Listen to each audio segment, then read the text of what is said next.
Welcome to RSCH503, Research Methods and Biostatistics, a 3-credit graduate course offered by Drexel University College of Nursing and Health Professions. The fifth human right that requires protection is the right to protection from discomfort and harm. This right is based on the ethical principle of beneficence. This principle holds that one should do good, and above all, do no harm. Subjects must be informed if they should anticipate positive or negative effects in a study. They must know if minimal risk is involved. They need to know if they may expect unusual temporary discomfort or if there is potential risk of permanent damage. Studies that cause permanent damage violate the fifth principle of the Nuremberg Code. Research involves balancing the benefits of a study with the risks of a study. Investigators need to predict possible outcomes of a study and then assess possible risks and benefits. How are risks assessed? Investigators must assess the type, severity, and number of possible risks that subjects may experience in a study.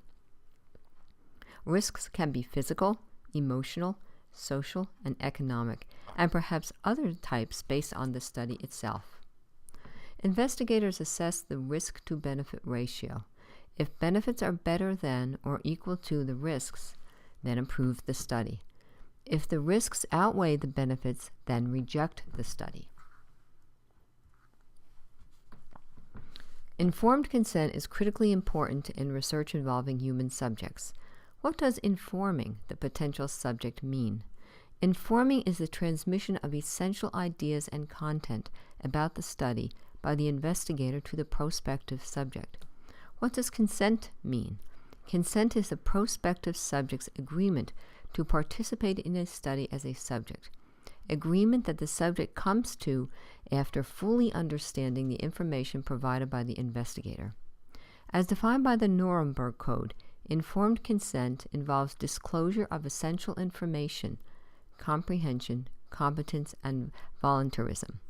Informed consent is required both nationally and internationally for the conduct of research involving human subjects. In my experience, securing informed consent is a process that cannot be rushed. It must also contain all of the essential components, including 1. Brief introduction to the activities of the research study. 2. A description of any risks and possible discomforts. 3. A description of any benefits. 4. Disclosures of alternatives. This means that potential subjects must be informed about appropriate alternative treatments, if any, which might be advantageous to them. 5. Assurance of anonymity and confidentiality. 6. Compensation for participating in the study. For example, will subjects receive a financial payment for participating? Will they be given compensation or medical treatment, or both, if injury occurs as a result of participating? 7. An offer to answer any questions or concerns that potential subjects may have regarding participation in a study. 8. A non-coercive disclosure, that is, a statement that participation is voluntary and that refusal to participate will not result in a penalty or loss of benefits to which the subject is entitled. And 9. An option to withdraw without penalty or loss of benefits must also be included in the informed consent. Investigators must be very sensitive to the reading level of the informed consent. General rules include: use plain language, no medical jargon. Remember that language can intimidate. Intimidation has no role in this process.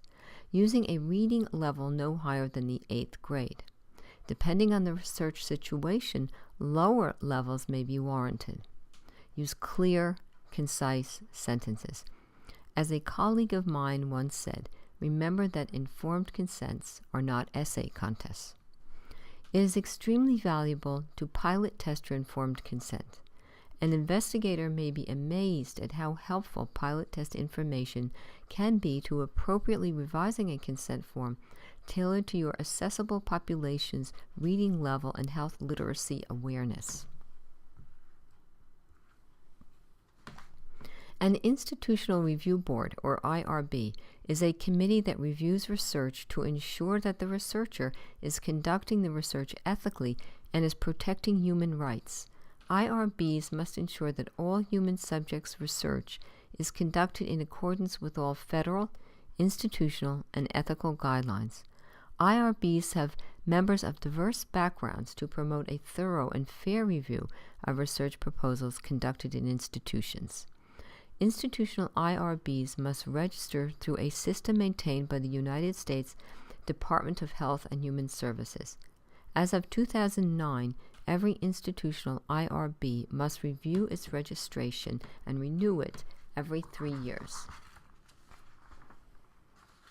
IRBs have 3 levels of research proposal review. The first is the category of exempt from review. This means that the proposed study poses no apparent risks for subjects and thus does not require full IRB review. The second is the category of expedited review. This means that the proposed study has minimal risks to subjects, risks considered no greater than those ordinarily encountered in daily life, and thus undergoes expedited review by the IRB chairperson or a subset of IRB members. Lastly, the third category is the complete review. This means that the proposed study involves greater than minimal risks to subjects and thus is reviewed by the full IRB membership. The IRB process is rigorous and very valuable. Every research study that is reported, either in professional journals or literature, and/or is disseminated at professional conferences, must indicate that the study had institutional IRB approval. The Office of Research Integrity, or ORI, within the United States Department of Health and Human Services, promotes the integrity of biomedical and behavioral research conducted in numerous institutions.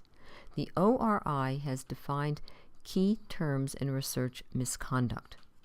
Research misconduct is broadly defined as fabrication, falsification, or plagiarism in processing, performing, reviewing, or reporting research results. Fabrication in research is the, quote, making up, unquote, of results and the recording or reporting of such false findings. Falsification of research is manipulating materials, equipment, or processes, or changing or omitting data or results.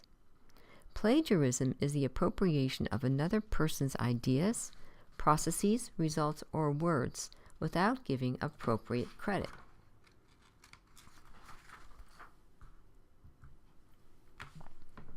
Editors of professional journals, as well as peer reviewers of such journals, play essential roles in preventing scientific misconduct.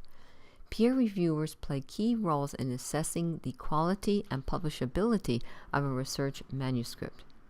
Editors, working in concert with peer panels, need to be cautious about manuscripts. Does the editor or any peer reviewer have questions about a manuscript? Journals must have procedures for investigating any allegations of research misconduct. Peer review is a demanding process, one that requires dedication to the task and courage to question, if doubts trouble a reviewer. The ORI has processes for managing research misconduct and fraudulent publications. Nursing Research, a professional nursing journal established in 1952, has specific reviewer guidelines on its website. In 2014, this journal published the names of its 308 reviewers. The Collaborative Institutional Training Initiative, or CITI program, at the University of Miami is a leading provider of research education content. CITI provides web-based training materials to serve individuals in the United States and around the world. Established in 2000, CITI program's mission is to provide educational content that promotes the quality of and public trust in the research enterprise. CITI program content is used by thousands of subscribing academic institutions, government agencies, and commercial organizations worldwide to train their researchers. Prior to submitting a research proposal to most institutional review boards, research team members must provide evidence that they have completed the city training program by submitting a city certificate. This presentation was prepared for graduate nursing students at Drexel University College of Nursing and Health Professions. The primary book used in this research course is The Practice of Nursing Research, Appraisal, Synthesis, and Generation of Evidence, 2017, by Jennifer R. Gray, Susan K. Grove, and Suzanne Sutherland. This book is published by Elsevier Saunders, St. Louis, Missouri.